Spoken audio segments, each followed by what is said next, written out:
നമസ്കാരം. ഇന്ന് ഞാൻ നിങ്ങളെ പരിചയപ്പെടുത്താൻ പോണത് പെന്നിവേർട്ട് എന്നറിയപ്പെടുന്ന ഇൻഡോർ ആയിട്ടും ഔട്ട്ഡോർ ആയിട്ടും വെള്ളത്തിലും സോയിലും ഒരുപോലെ വളർത്താവുന്ന ഒരു പ്ലാന്റ് ആണ്. ഇതൊരു വാട്ടർ പ്ലാന്റ് ആണ്. അക്വേറിയത്തിലൊക്കെ യൂസ് ചെയ്യാൻ പറ്റുന്ന ഒരു പ്ലാന്റ് ആണ്. അക്വേറിയത്തിനകത്ത് വെള്ളത്തിനകത്ത് വളരെ നന്നായിട്ട് ഇത് വളർന്നു വരും. അതുപോലെ തന്നെ മണ്ണിലും വളർന്നു വരും.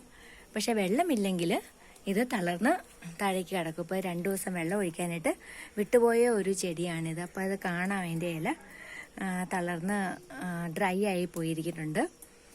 വെള്ളം ഒഴിച്ച് കൊടുത്തു കഴിഞ്ഞാൽ ഇത് നന്നായിട്ട് വളരും. നമുക്ക് എവിടെയെങ്കിലുമൊക്കെ പോകണമെങ്കിൽ അതുപോലെ ദൂരെ സ്ഥലങ്ങളിലേക്ക് ഇടയ്ക്ക് മാറേണ്ട വരുന്നവർക്കൊക്കെ വളർത്താൻ പറ്റിയൊരു പ്ലാന്റാണ് ഇത്.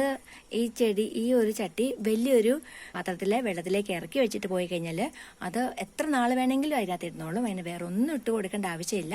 അതിനകത്ത് അത് വളർന്നോളും.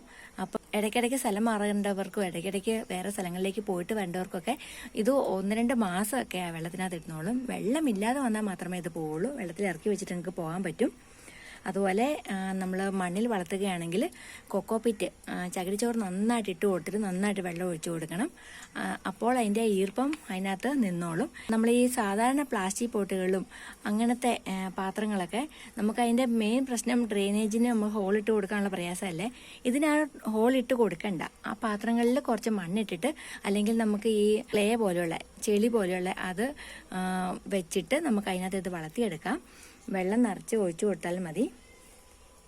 അതുപോലെ ഇതിന് അധികം വളമൊന്നും ആവശ്യമില്ല. ചാണകം ഇട്ട് കൊടുത്താൽ മതി. നമ്മൾ പോട്ടി മിക്സ് ഉണ്ടാക്കുമ്പോൾ ചാണകപ്പൊടി ഇട്ട് കൊടുത്താൽ മതി. ഇനി വെള്ളത്തിൽ തന്നെ വളർത്തുന്ന ചെടിയാണെങ്കിൽ അതിനകത്ത് നമുക്ക് ഈ പഴത്തൊലിയൊക്കെ കുറച്ച് വെള്ളത്തിലിട്ട് തിളപ്പിച്ചതിന് ശേഷം തണുപ്പിച്ചിട്ട് നേർപ്പിച്ച് ഈ വെള്ളത്തിൽ ഒഴിച്ചു കൊടുക്കുക. അപ്പോൾ അത് നന്നായിട്ട് വളർന്നു വരും.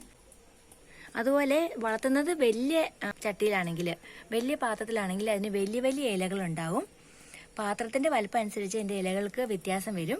ഇതിപ്പം വലിയ പാത്രത്തിനകത്ത് മാറ്റി നടാൻ വേണ്ടിയിട്ട് വെച്ചിരിക്കുന്നത് കൊണ്ട് ഞാനിത് വലിയ പാത്രത്തിൽ വെച്ചിരിക്കുന്നത്. അപ്പോൾ അതിൻ്റെ ഇല കണ്ടോ, വളരെ വലുതായിട്ട് അതിൻ്റെ ഇല വരും. ഹൈഡ്രോ കോറ്റൈൽ വെട്രിസിലേറ്റ എന്നാണ് എൻ്റെ ബൊട്ടാനിക്കൽ നെയിം. അതുപോലെ ഇതിന് കുടയുടെ ഷേപ്പ് ആയതുകൊണ്ട് അംബർല പെന്നിവേർട്ടെന്നും വാട്ടർ പെന്നിവേർട്ടെന്നും കോപ്പർ കോയിൻ പ്ലാന്റ് എന്നും ഡോളർ പ്ലാന്റ് എന്നും ബ്രസേൽ പെന്നിവേർട്ടെന്നും ഷീൽഡ് പെന്നിവേർട്ടെന്നും അങ്ങനെ പല പേരുകളിൽ ഇത് അറിയപ്പെടുന്നു. ഇത് എപ്പിസിയ ഫാമിലിയിൽ പെട്ടതാണ്. ഇത് നമുക്ക് ഹാങ്ങിങ് ആയും വെർട്ടിക്കൽ ഗാർഡനിലൊക്കെ നന്നായിട്ട് വളർത്താൻ പറ്റുന്ന ഒരു പ്ലാന്റ് ആണ്. ഇതിന് പക്ഷെ നന്നായിട്ട് വെയിൽ വേണം. ഇൻഡയറക്റ്റ് സൺലൈറ്റിൽ വളരാൻ ഇഷ്ടപ്പെടുന്ന ഒരു പ്ലാന്റ് ആണ്. അപ്പോൾ നമ്മൾ ഇൻഡോർ പ്ലാന്റ് ആയിട്ട് വളർത്തുകയാണെങ്കിൽ വിൻഡോയുടെ സൈഡിൽ ഒരു ലൈറ്റ് കിട്ടുന്നിടത്ത് വേണം ഇത് വളർത്താനായിട്ട്.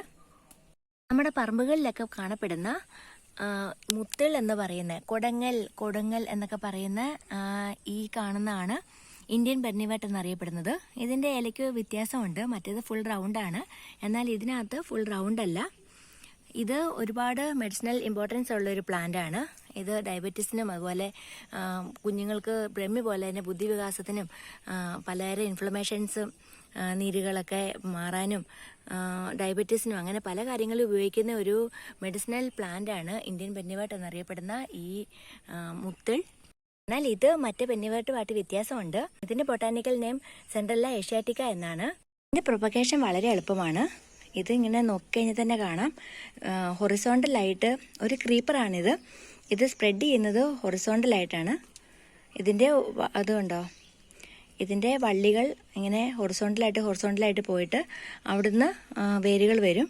അപ്പം ഇതിങ്ങനെ പൊട്ടിച്ചിട്ട് ഇതിൻ്റെ ഒരു ലീഫ്, ഇതിൻ്റെ കൂടെയുള്ള ലീഫുമായിട്ട് നമുക്ക് മാറ്റി വെച്ചാൽ മതി. അപ്പം ഒരു വേരിൻ്റെ കൂടെ ഒരു ലീഫ് കിട്ടും. നമ്മളുടെ മണി പ്ലാന്റ് ഒക്കെ പോലെ തന്നെ ആ ലീഫും ആ വേരും കൂടെ മാത്രം മാറ്റി നട്ടാൽ മതി. അതുപോലെ വെള്ളം കയറുന്ന ഏരിയയിലൊക്കെ നമുക്ക് താഴെ വളർത്താവുന്ന ഒരു പ്ലാന്റും കൂടിയാണ്. എല്ലാവർക്കും ഈ വീഡിയോ പ്രയോജനകരമായി എന്ന് വിചാരിക്കുന്നു. നന്ദി, നമസ്കാരം.